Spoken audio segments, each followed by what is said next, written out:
Next is Josh Vitale.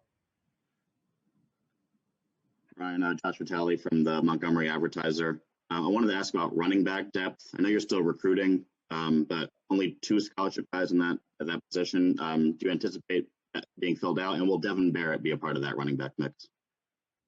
Yeah, so Devin Barrett will be, and he's a guy that is coming back into the program. A guy that in high school played running back here, and so he will be back, and he will be in that role. And we're not done. We're not done at the running back position. We know that's an area where depth is a concern. We have very good players at that position, but we do need depth, and we want to get guys in here that can play and provide value to what we're doing. So we're not done. We're not done at that position. That will still be one that we have an opportunity to bring some new players in. Still a focus, and will continue to be until we make that a reality. Next is J.G. Tate. Yeah, Brian. Hey, question about just Darren Usher. I know he's been with you essentially since you got here. Just talk about the job he's done and what he's been doing these last 5 or 6 weeks to kind of keep you guys moving. Yeah, so Darren's been with me since I was the head coach back in 2014 at Boise State, and Darren's done a great job. Darren puts together our recruiting plan, puts together the process that we use, and a guy that's been around. We've worked together and has been around me for a long time. So got a lot of faith and trust in him, did a great job, all right, coming in here and getting a feel for what it is that we need, where are we going, what's our process going to be, getting with new coaches on the staff and preparing them for, all right, this is how we want to go about recruiting. And we're still working through it. You got a lot of great coaches on this staff that have done very well recruiting in other programs. And as we bring that together, we want the best ideas and the best plan and the best process moving forward. And Darren's been very good at putting that together and keeping us organized. And I think today is an example of that. We found guys that fit us. We found guys that we feel that we can develop. We found guys that want to be a part of this program. And that process will continue. That's not a one-time thing. It will continue to be who we are, guys that are about culture, guys that are about family, guys that are about team, and guys that can play.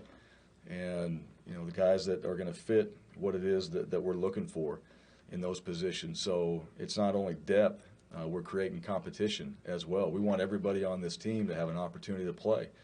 And whether that's offense, defense, special teams, we want guys that come in here and will be a part of this program and contribute somehow, some way, and guys that handle their business and want to be a part of Auburn University and graduate from here and, have opportunities, hopefully through the game of football, where they can continue that. But it's a whole overall approach when it comes to our recruiting process of just making sure we get a guy that wants to be here and is going to fit into the big picture of things that we're trying to get done and is willing to develop and work every day to get that done. And Darren knows that. Darren understands that. So as we have these conversations with players and families and people that are in their lives, it's very clear this is how we want to do things. Here's some of the things to expect. And I think the guys really appreciate that. Every one of these guys I mentioned that we recruited and brought in this signing period, they understand that.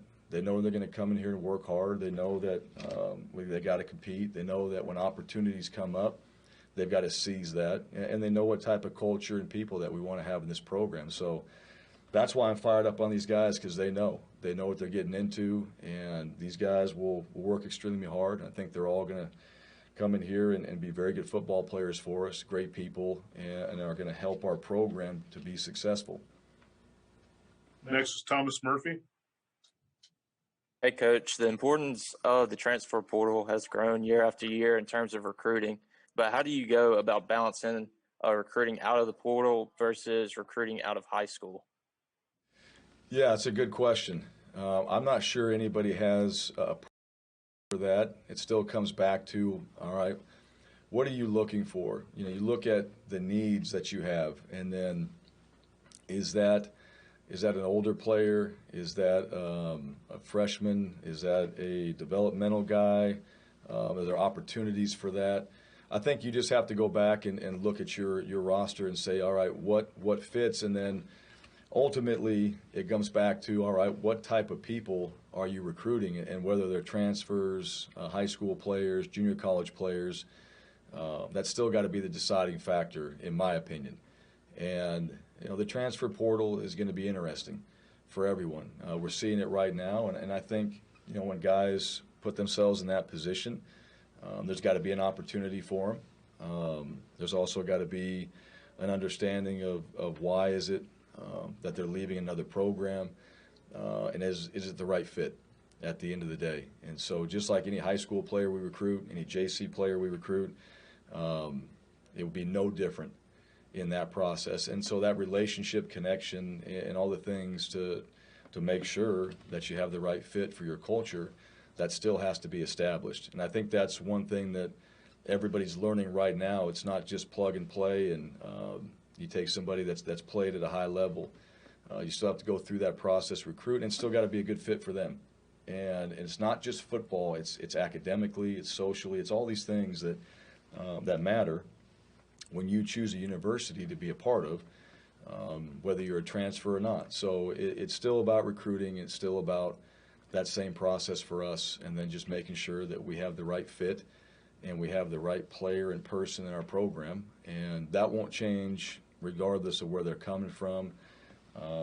You just have maybe a little bit more of an idea of their level, right, of competition when you get a chance to see them at certain places. That might be different for the guys that transfer out of college programs. Nathan King.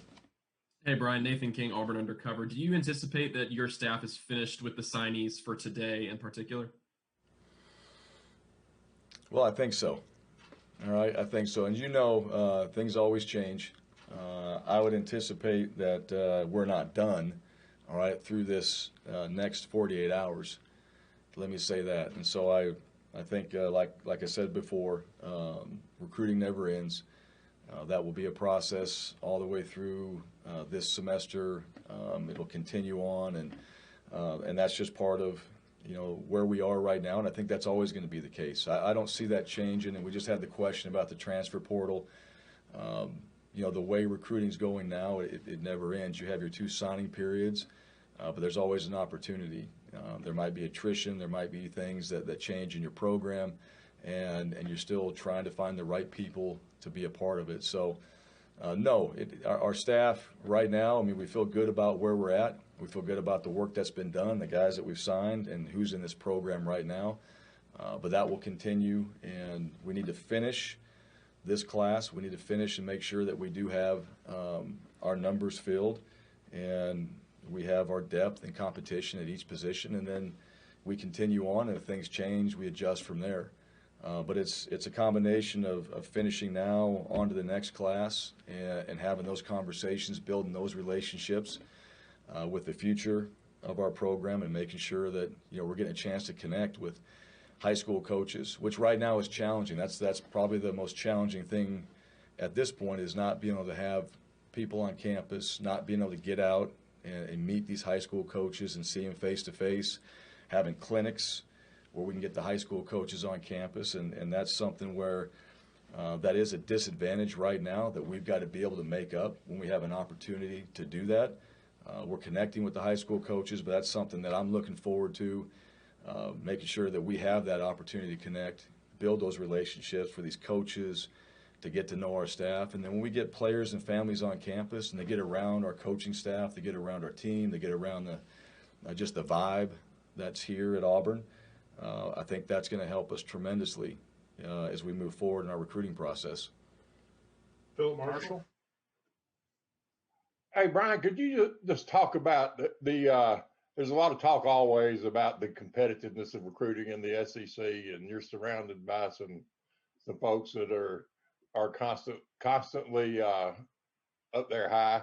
How has it been different for you? And a second question, if I could, just talk about having the value of having guys who have been head coaches before, obviously besides yourself, on your staff. Sure. Well, the competitiveness of recruiting, I think, number one, wherever you are, I think it's competitive. I think that starts with your own idea of what recruiting is, and really take everything else out of it. All right, what is it you're trying to accomplish with the guys that you want to bring into your program? And for us, as we evaluate a player and we decide whether that player fits within what we're trying to accomplish as a player first, then get to know that player. Does he fit in this culture? Does he fit into the things that we're trying to accomplish as a program? To me, it all starts with you. It all starts with what is it that you're trying to find. And to me, that level, regardless of whoever else is doing whatever else, that has to start internally. This is who we want. This is the standard. This is the type of players we want. This is what fits our culture. This is the development that we're going to do with our players, and these are the guys that we feel are going to fit that best. It's certainly competitive. It was competitive at Boise State. It was competitive at Arkansas State and other programs I've been a part of because I felt like we put that on ourselves to make sure we bring in the best people and best players. And, one of the things is, as we evaluate, we watch them, our eyes, all right? We have conversations, our ears. I mean, it becomes about, all right, what is it that we need in our program? And we've got to be the judge of that. We have to be the ones as coaches that need to know what's best for what we're trying to accomplish. And every guy that we evaluate, we're always thinking that. And, there's a lot of good players out there that it is competitive as far as, wanting to bring in those best players. But at the end of the day, those players have got to be a part of what we're trying to accomplish. They got to want to be in a program like this, and they got to want to develop and work very hard to do that. And that's the reality of it. And their families have got to feel that same way. So to me, it comes down to that. And I think we have something here at Auburn University that is different. And I think this program is one that when players and families and folks get a chance to be here and be around the culture, the people, the vibe, and get a chance to see what I saw when I came here for the first time. To me, that's really what it comes down to, and I think that's the most important thing for us is focus on Auburn, focus on the type of people we want in our program, and make sure that we bring in the very best. Jordan Hill. Hey, Brian, Jordan Hill with the Opelika Auburn News. What stood out to you the most from your staff as far as what you saw from them as they put the class together to where it is now? I think the communication. I think there was great communication. I think we did a good job of making sure not only we communicated with the players that we were recruiting, but also the family, but then internally as well. All right, where are we at? What are some of the things that we need to do to move this forward? And we had those conversations, and I think the staff did a good job of just staying connected and making sure that questions that were asked got answered, and that we got to really show, I believe, a vision for what it is that we want to do here, and make sure that guys can see that and how they fit into it, and how they're going to be a part of this program. And with the coaching change and not get a chance to get out there and get face-to-face, a lot of conversations had to be had to give that vision, and a lot of connection points needed to be made to make sure that we had the information back and forth so we could make the right decision. And these players that signed